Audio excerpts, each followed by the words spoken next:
Hi guys, come join me. Let's make fisherman soup. This means the market. I got my fish and they helped me to wash it. So you know they dry again? I asked whether you know they dry again. So I don't have that strength. I don't know how to wash it because I'm scared of it. I brought it back home and washed thoroughly with salt and warm water. This is how clean my fish is. This fish, you mustn't break your bank to cook fisherman soup. This is the way I cook my own low budget fisherman soup, even though it's not too low. So here we have our scotch bonnet pepper blended. Then this one is this shrimp's head and uzuza seed blended together, and I added water. That will give it a very great taste. Here I'll add my water. You see, my gas is not on because we are using catfish, and catfish is not so strong to cook for long. So I'm adding a lot of almost all the ingredients for on my gas. Here I added salt. So far so good. We have the blended pepper, the uzuza seed and shrimp head, then our salts and water. So now I on my gas, put it on a little heat. Here I added my seasoning cube. Remember, we are going in with everything. No time to waste time because now catfish. If you do anyhow, it will pieces. You will not even see anyone to eat. So here I added this red oil. Then we'll cover to come to a boil. So because it's on a low heat, it's not boiling as it's supposed to. Here I open. Remember, we are working so fast before the fish boils. I added my crayfish.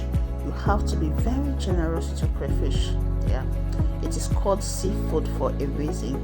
And most times, if I'm making my soup, I add a lot of crayfish. I'm not stingy with crayfish. You can see how plenty it is. I go in with my crayfish. So I'm using, this is my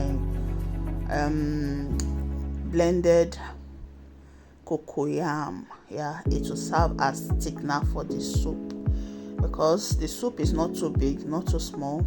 I think I have enough for the soup. You're not going to make it thick as if you're making bitter leaf or oha soup.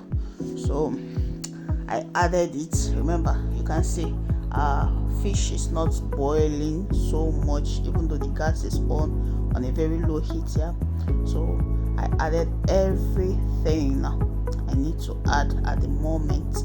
Then I covered to boil. Is it boiling?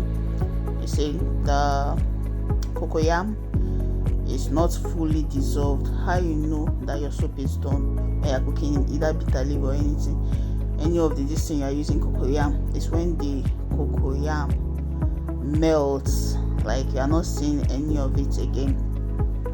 So here, if you are turning, you be very careful so that your fish will not scatter, unless you want it to scatter in the pot. So here I'm very careful while turning my soup. You can see the consistency.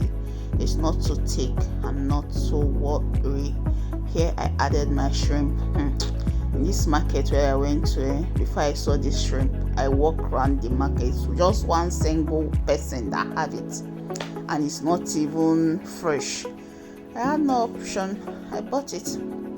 Here we have our periwinkles thoroughly washed. I washed them off camera. Then we have our uzuza leaf. This is the last ingredient, guys.